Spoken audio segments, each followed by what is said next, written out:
to the world, he's Allstate's Mayhem. But Dean Winters is so much more than a raccoon, or a teenage girl, or the sizzle in this promposal. Here's what you might not know about your favorite chaotic commercial man. Mayhem has been in the pop culture zeitgeist since 2010, but Winters has been in the business since the 90s. While living in New York and trying to make it as an actor early in his career, Winters tended bar to pay the bills. In 1995, he landed his first credited screen role, portraying Tom Morans in 3 episodes of NBC's police drama, Homicide: Life on the Street.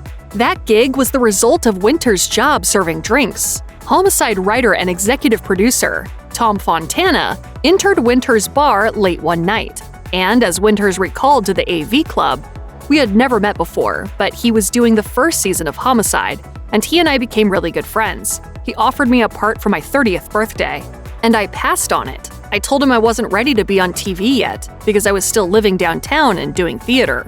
Winters eventually accepted that offer, and very soon after secured a role in the Julia Roberts film Conspiracy Theory. One so substantial that he thought he could quit his survival job. But when his part got pared down during filming, Winters had to try and reclaim his old job. It didn't work out so well. "The owner wouldn't take me back because I told him to go f himself when I quit. Because I wanted to make sure when I quit that I wouldn't have a way back in." During Winters' run on Homicide, he developed a friendship with one of the series' main stars, Richard Belzer. When NBC canceled the show in 1999, producer Dick Wolf asked Belzer to reprise his character, the droll and grizzled detective John Munch, on his new series Law & Order Special Victims Unit. Belzer moved over to the new show only because Wolf agreed to one of his conditions, that he give his friend Winters a part as Munch's partner.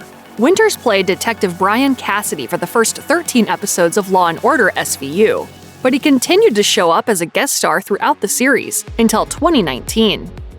Malt liquor is essentially beer with a higher-than-usual alcohol content. Brewers noticed in the 1960s that the product sold particularly well to Black consumers, and so they began to advertise directly to that segment of the population. Ads for malt liquors like Colt 45 appeared in Black culture magazines and on TV shows with predominantly Black casts, featuring Black models and actors. By the 1990s, the perception of malt liquor as a drink for Black people was very entrenched, and public advocates thought the celebration of the beverage in rap videos and commercials dangerously glorified drinking and denigrated Black people.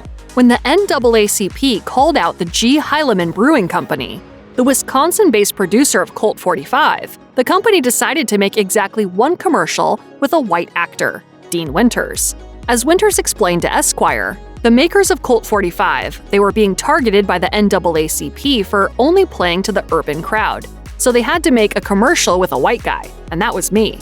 A cultural and advertising obscurity by intent, the ad may not have survived past the 1990s, with Winters admitting, "That was before the internet, before cell phones. I cannot find this thing."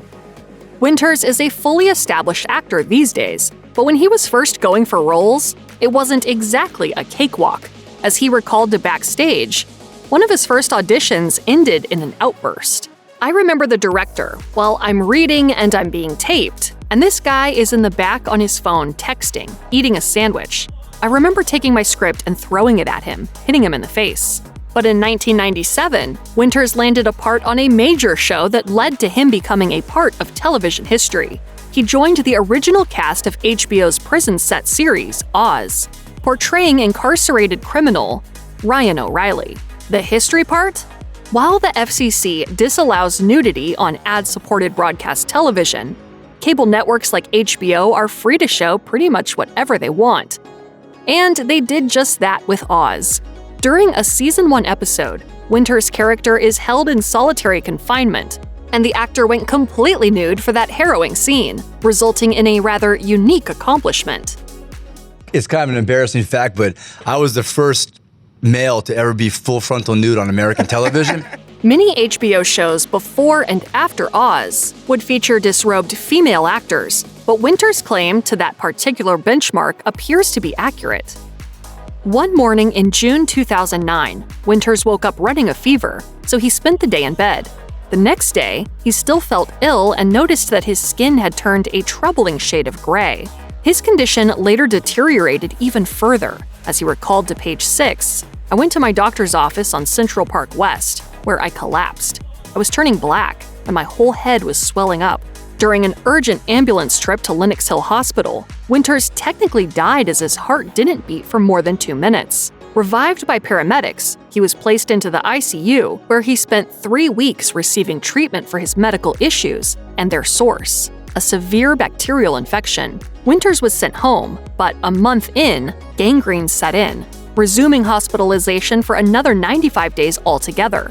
The actor endured as many as 17 surgeries, including procedures to amputate 2 toes and part of a thumb, skin grafts, and a reconstruction of his right hand using muscle taken from his forearm. After that near-death summer, Winters thought that his medical ordeal spelled the end of his acting career. As he told the Sioux City Journal, "I was told I was never going to walk again. It was the darkest period of my life." During his months-long recovery, Winters was so depressed that a medical professional took a special interest in his situation.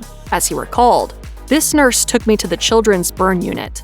I saw these 8 kids with prosthetic legs playing soccer, and I thought, that's it. That's the moment when I turned everything around and decided to learn how to walk again." The actor recovered, but he still copes with lasting effects from this period. He told Page 6, "I haven't taken a step since 2009 without being in pain. I've got neuropathy on a whole different level where I can't feel my hands and my feet. But if I stepped on a pebble, it's like I go through the roof." Winters' troublesome Allstate character Mayhem is kind of similar to one of his previous roles, Dennis Duffy, a sleazy mess of a sometimes boyfriend to Tina Fey's Liz Lemon on the sitcom 30 Rock. Winters showed up to mooch off of Liz and call her a dummy in 15 episodes, a long-term gig he almost didn't get because he tried to preemptively remove himself from consideration. One of the show's directors, Adam Bernstein, previously worked with Winters on Oz and recommended him for Dennis. Even though he didn't have any prior comedic experience, Winters still had to try out for the job. He recalled to the AV Club how he came and signed in, sized up the competition, and left. He explained, "I walked in and there was like 30 guys up there reading for my role, and they were the funniest guys in New York City. I knew I wasn't going to get the job, and I didn't want to waste their time or my time." Later that day, Winters received a call from his agent's assistant, who inquired about the 30 Rock audition. The actor lied and said it had gone well. Called out on his fib, the agency ordered Winters to return to the audition. If he didn't, they'd drop him as a client. So Winters went back, got the role, and the rest is TV history. Hey, Liz, you'll be back. Hey, what's going on? Huh? What's your deal? Lesbian. The odds of one member of a family finding lasting success in show business are slim, but 3 brothers all consistently landing work? The 3 Winters brothers all did, comprising a low-key family dynasty, whose members have all worked in some of the most acclaimed television of the past 3 decades. In 2 different Allstate spots, Mayhem engages in intense, property-destroying games of basketball with his brother. Portraying the sibling of Winters' ad mascot character is his real-life brother, Scott William Winters, a prolific actor who has appeared on dozens of TV shows and played a memorably smug romantic rival to Matt Damon's Will in Good Will Hunting. Yeah. Well, I got a number. How do you like them apples?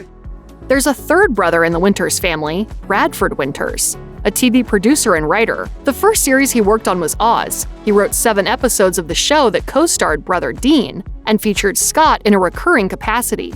On working with his family on the show, Dean told Black Book, "It's so much fun." Along with most sectors of the American economy, the film and television production industry shut down in March 2020 as part of global efforts to help limit the spread of the COVID-19 virus. By the end of the year, production slowly began to ramp up again, with small and independent films getting underway, with numerous newly adopted safety measures in place. Hey, Beanie, mind if I sit?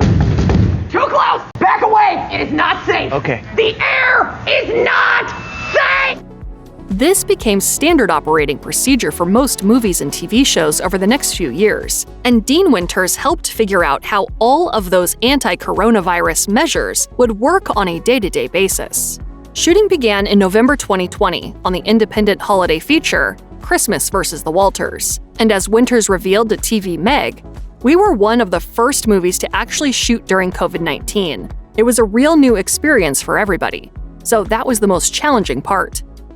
When Allstate Insurance initially asked Winters to portray the personification of mayhem in a television commercial, he turned down the job. But when his agent pushed him to reconsider, he did, and it triggered a personal and professional comeback. As Winters told HuffPost Live, "When they offered me the commercial, I said no. My smart-ass remark was that I became an actor so I wouldn't have to put on a suit and sell insurance. And then my agent slapped me around and said, 'Come on, get real.'" The first ad featuring Winters as Mayhem debuted in 2010. It was followed by more than 115 additional spots. I'm a teenage girl. My BFF Becky texts and says she's kissed Johnny. Well, that's a problem because I like Johnny. Winters' broadly comic go-for-broke performance has helped turn around the insurance company's fortunes. In the late 2000s, Allstate was struggling with serious ads starring spokesperson Dennis Haysbert, while its competitor Progressive had signed up huge numbers of younger, potentially long-term insurance customers through the strength of its ad campaign, featuring an exuberant salesperson named Flo. Allstate's ad firm set out to, quote, "kick Flo's ass." The Mayhem commercials worked. Within a year, Allstate boasted one of the most recognizable insurance brands in the US. And while Allstate has potentially banked billions from Winters' ads, the actor earns a mere $4,750 per performance.